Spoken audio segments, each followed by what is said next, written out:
రీసెంట్గా మనం చూసుకోవచ్చు ఒక ప్రముఖ మీడియా ఛానల్లో కృష్ణంరాజు అనే ఒక వ్యక్తి చాలా బ్యాడ్గా అమరావతి గురించి మాట్లాడడం జరిగింది. దాని తర్వాత అతన్ని తీసుకెళ్లి అతను పరారీలో ఉంటే అతను తీసుకెళ్లి పోలీస్ కస్టడీలో ఉంచారు. ఇప్పుడు కోర్టులో ప్రవేశపెట్టారు. కోర్టులో అసలు ఏం జరిగింది, అదేవిధంగా సాక్షి ఆఫీసుల మీద దాడులు జరుగుతున్నాయి అంట. ఎందుకు సాక్షి ఆఫీసుల మీద దాడులు జరుగుతున్నాయి, ఎవరు చేస్తున్నారంటారు మీ మాటలు?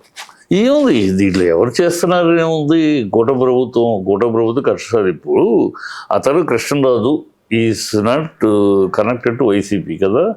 అది అనలిస్టులు 100 మంది వస్తూ ఉంటారు, ఒక్కొక్క ఛానల్కి 100 మంది వస్తూ ఉంటారు. వచ్చినప్పుడు అనలిస్టు తప్పు మాట్లాడితే ఎస్ అతను తప్పు మాట్లాడాడు, ఆ మాట అమరావతి క్లారిటీ లేకుండా మాట్లాడాడు. ఎక్కడ ఉందో అక్కడ ఆంధ్రప్రదేశ్ అనేది ఇండెక్స్లో ఆంధ్రప్రదేశ్లో ఉంది, 3rd స్థానంలో ఉంది అనేది ఇది చెప్పాడు. ఆంధ్రప్రదేశ్లో అమరావతి అనలేదు కదా అతను. అది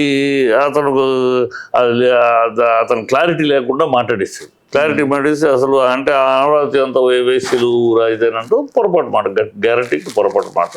ఆ పొరపాటు మాటకు అతన్ని యాక్షన్ తీసుకోండి, ఏమైనా చేయండి, మీరు ఏం యాక్షన్ లీగల్గా తీసుకుంటారు. ఒకటండి, ఇప్పుడు యాక్చువల్గా అతన్ని అదుపులో తీసుకోవాలి కానీ ఆ ఛానల్ యాంకర్కి ఏం సంబంధం? అదే చెప్తున్నారు, అదే దానికి వస్తారని అడుగుతుంది. యాంకర్కి ఏం సంబంధం? అప్పటికి యాంకరు ఆయన రెప్యుటేషన్ ఉన్న యాంకరే, ఏమి సడన్గా కాదు. కిరణ్ కుమార్ రెడ్డి అంటూ చీఫ్ మినిస్టర్గా ఉన్నప్పుడు కూడా ఈయనేదో వివరణ, ఈయన ఒక బడ్జెట్ మీద అంకెలు ఇస్తే కిరణ్ కుమార్ ఫోన్ చేసి అన్న మీరు చెప్పింది కరెక్ట్ కానీ ఇప్పుడు పెంచుతున్నాము, కొంచెం ఆ పెంచుతున్నాము అనేది ట్రోలింగ్లో వేయండి, మీరు అన్నప్పుడు లెక్క ఫిగర్స్ కరెక్టే కానీ ఇప్పుడు పెంచబోతున్నాము, ఆ విషయం కూడా మీరు వేయండి అంటే అంత అతని ఇస్తున్న విశ్లేషణకి అంత రెస్పాన్స్ ఉండేది. సో అంతటి రెప్యుటేషన్ ఉన్న మనిషి అతను. ఆ రెప్యుటేషన్ మనిషి అప్పటికి అతను అనగానే నేను చూశాను, అతను అనగానే తప్పు అలా అంత మరీ అంత దారుణంగా మాట్లాడకూడదు, ఏం తప్పు, వాళ్ళు మళ్ళీ మీ మీద కేసులు పెట్టి వెంటాడతారు అని అన్నాడు.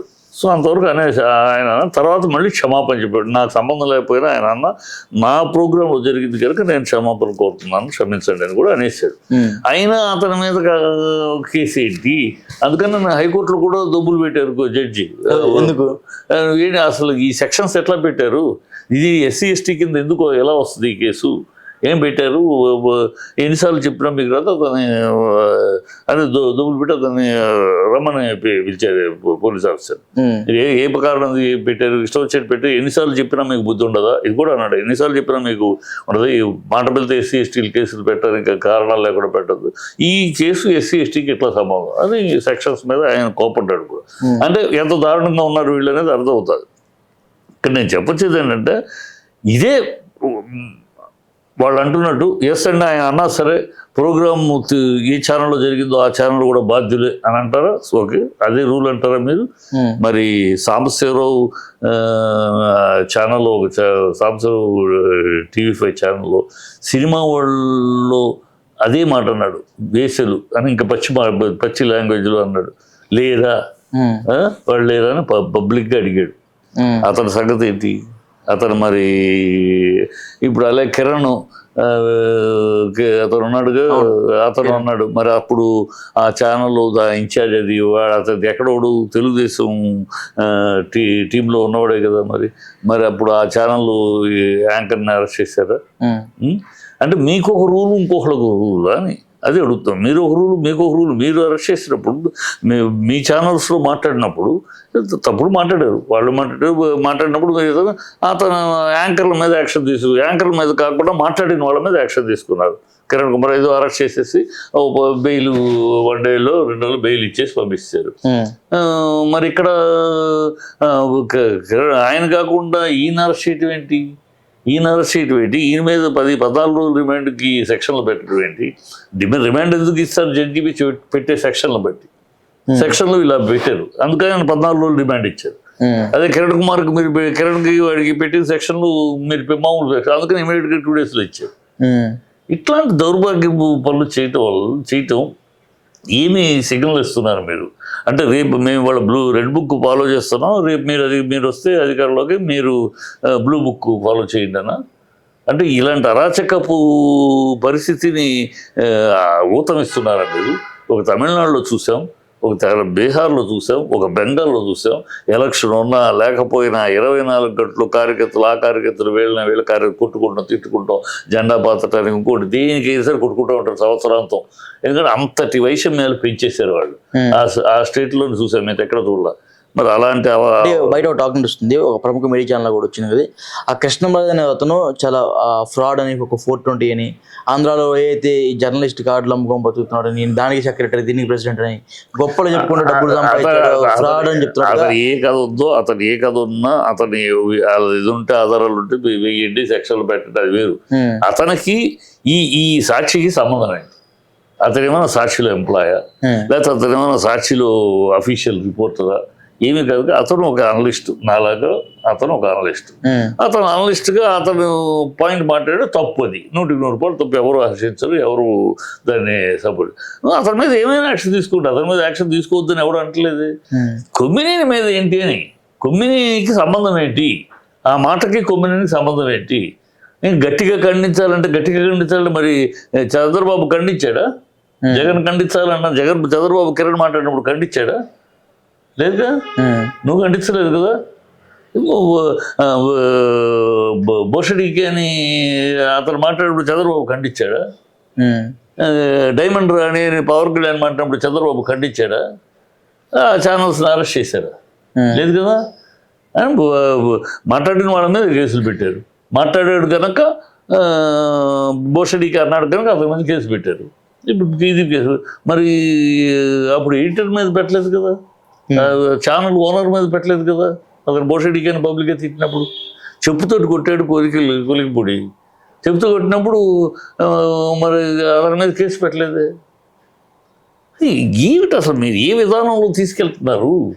ఏ విధానం తీసుకెళ్ళి కూటమి ప్రభుత్వం అనేది అంటే ప్రజలను డైవర్ట్ చేయడానికి, ప్రజల్ని మభ్యపెట్టడానికి మీరు ఏమీ చేయట్లేదు కనుక ప్రజలు ఎక్కడ ప్రధాని ఏదో ఒక చేసేస్తున్నామని చెప్పేసి ఎన్నో సంవత్సరం అయినా ఇంకా మీరు దీనికి జగన్కి సంబంధం ఏంటి, దీనికి భారతి గారికి సంబంధం ఏంటి? ప్రధానికి వాళ్ళలాగి ఏదో సురకానందం పొందటం తప్పితే మీరు అలా లెక్క చూస్తే అసలు ఇలా ఛానల్స్లో మాట్లాడిన అంటే దాదాపు ఏ ఛానల్ కూడా మిగలదు. ఒక్కొక్క ఛానల్లో మనుషులు పెట్టుకుని ఏమేమి మాట్లాడిస్తున్నారు, ఎన్నెన్ని మాట్లాడిస్తున్నారు. ఒక వేసి అనేది అన్పార్లమెంటరీ కాదు. వీళ్ళు మాట్లాడే మాటలు చాలా నా కొడక అనేది ఎన్నెన్ని మాట్లాడిస్తున్నారు ఛానల్స్. మరి వాళ్ళ మీద కేసులు లేవు, దానికి సంబంధించి ఎడిటర్స్ మీద కేసులు లేవు. ఇక్కడ మాత్రం అతను ఏదో మాట్లాడితే, ఎవడో ఒక అనలిస్ట్ మాట్లాడితే, రాజకీయ విశ్లేషకుడు అతను మాట్లాడాడు, అది తప్పు ఉప్పు దగ్గర కోర్టులో చెప్పుకుంటాడు ఎందుకు మాట్లాడాడు, అది చెప్పి దానికి ఆధారాలు ఏమన్నాయా, ఈ ఆధారాలను బట్టి నేను అమరావతిని గురించి అన్నాను చెప్పుకుంటాడు. కోర్టు అంగీకరిస్తే ఉంటుంది, లేకపోతే శిక్ష చేస్తారు. రాష్ట్ర పరువు తీశారు అనే మాట మొదలెడిస్తే 12,000 అమ్మాయిలు మిస్ అయిపోయారు, 32,000 అమ్మాయిలు మిస్ అయిపోయారు. నాకు ఒక ఆఫీసర్ చెప్పాడు, అమ్మేస్తున్నారు, బ్రోకర్స్గా వాలంటీర్స్ అందరూ బ్రోకర్ పని చేస్తున్నారు, అమ్మాయిల అడ్రస్లు తెలుసుకుని కలుపుకుని వ్యభిచార గృహాలకు చేస్తాను మాట్లాడారు కదా. మరి అది ఆంధ్ర రాష్ట్ర పరువు తీయటం కదా, ఇవాళ అది అబద్ధాలని తెలియదు కదా, అది పచ్చి అబద్ధం అని పార్లమెంట్లో చెప్పారు కదా. మరి దాని మీద ఏమైనా యాక్షన్ తీసుకుంటున్నారా? నా ఆంధ్ర రాష్ట్ర ప్రజల్ని, నా ఆంధ్ర రాష్ట్రంలో ఉన్న ఆంధ్ర రాష్ట్ర పరువు తీసేసి ఇక్కడ అమ్మాయిలు మిస్ అయిపోతారు, అమ్మాయిల్ని వ్యభిచార గృహాలకు అమ్ముతున్నారు, దానికి బ్రోకర్లుగా మీడియేటర్లుగా వాలంటీర్స్ పనిచేస్తున్నారు అని ఇంత పచ్చిగా పరువు తీసే ఆంధ్ర రాష్ట్ర పరువు. ఇంకొకటి సార్, ఓకే నాకు అర్థమైంది. పొదిలిలో నిన్న జగన్మోహన్ గారు కెమెరా వెళ్తుంటే అతను చెప్పులు దాడి కూడా చేశారు, సో అదేం చేశారు? అది వాళ్ళ పతనానికి వాళ్ళు పునాదులు చల్లుకుంటున్నారు, పునాదులు వేసుకుంటున్నారు, అది వాస్తవం. వాళ్ళ పతనానికి పునాదులు వేసుకుంటున్నారు వాళ్ళు. ఈ ప్రజలు గెలిపించింది మిమ్మల్ని నమ్మి, మీరు చెప్పిన మాటలు నమ్మి, మీ చంద్రబాబు ఏ తమ్ముడు సంపద సృష్టిస్తాను, నీకు ఎంతమంది ఇలా అన్నీ మాట్లాడి, ఆ పవన్ కళ్యాణ్ జుట్టు ఎగరేసుకుంటూ డాండాకారణ ఆవేశం మాట్లాడి, ఈ ఆవేశపు మాటల్ని, ఈ అబద్ధాలు ఆడబోతని ప్రజలు నమ్మారు. ప్రజలు నమ్మి మిమ్మల్ని గెలిపించారు, వాటి కోసం నమ్మారు. ఈ సంక్షేమ పథకాలు లేదు, మీరు ఇంకా అతను 5 రూపాయలు ఇచ్చారు, మీరు 10 రూపాయలు ఇస్తారని నమ్మి గెలిపించారు. అంతేగాని మీరు రెడ్ బుక్ పరిపాలన చేస్తారు, ఈ కక్ష సాధింపు చేస్తారంటే చాలా పొరపాటు. ఎందుకంటే ఇదే గతంలో గత ప్రభుత్వం ఇలాగ కార్యకర్తలు అరెస్ట్ చేయటము, తీసుకెళ్ళి అరెస్ట్ చేయటము, జైలు పెట్టడం, ప్రతి ఒక్కరిని చేసినప్పుడు అందరం ఖండించాం. నాలాంటి కూడా నేను కూడా అనేక సందర్భాల్లో తప్పు, ఈ అహంకార పరిపాలన ఉండకూడదు, ఇలాంటి రూత్లెస్ పాలిటిక్స్ కరెక్ట్ కాదు అని ఆ రోజు మాలాంటి వాళ్ళు ఖండించాం, Right. మీరు ఖండించారండి. మరి ఇవాళ అదే పని మీరు చేస్తే, అంటే మీరు చేస్తే సంసారం ఇంకోళ్ళు చేస్తే వ్యభిచారమా? అప్పులు అప్పులు అప్పులు అప్పులు అబద్ధాలు ఆడారు. ఇది అబద్ధాలు ఒకటి అబద్ధం. 14 లక్షలు అన్నారు, అబద్ధులు లక్షల కోట్లు అన్నారు, 11 కోట్లు అన్నారు, 11 లక్షల కోట్లు అన్నారు. తీరా అసెంబ్లీలో నిలదీస్తే 5,19,000 కోట్ల అప్పు అన్నారు. దాంట్లో 2,62,000 కోట్లు మీ ప్రభుత్వం ఈ 2019లో మీ ప్రభుత్వం అందించినప్పుడు 2,62,000 కోట్లు మీరు ఇచ్చినప్పుడు, మిగతాది వాళ్ళు పెంచినప్పుడు, దీన్ని 14 లక్షలని 11 అంటే ఎలాగో అబద్ధాలు ఆడేసి 4 పేపర్లు, 4 ఛానల్స్, 4 పార్టీలు కూడా వాగ్గి ఒక నిజం ఒక గొంతు అయితే ఈ అబద్ధాలు ఆడబోతే 4 గొంతులు అయిపోయి, ఒక నిజం ఒక కలం అయితే ఈ అబద్ధాలు ఆరబోతా 4 కళాలు అయ్యి ప్రజల్ని మభ్య పెట్టేసి ఒక భ్రమలోకి తీసుకెళ్ళిపోయి చేశారు. Okay, what ever it maybe గెలిచారు. గెలిచినాక మీ చిత్తశుద్ధి దేని మీద ఉండాలి? మీరు ఇచ్చిన వాగ్దానాల మీద ఉండాలి.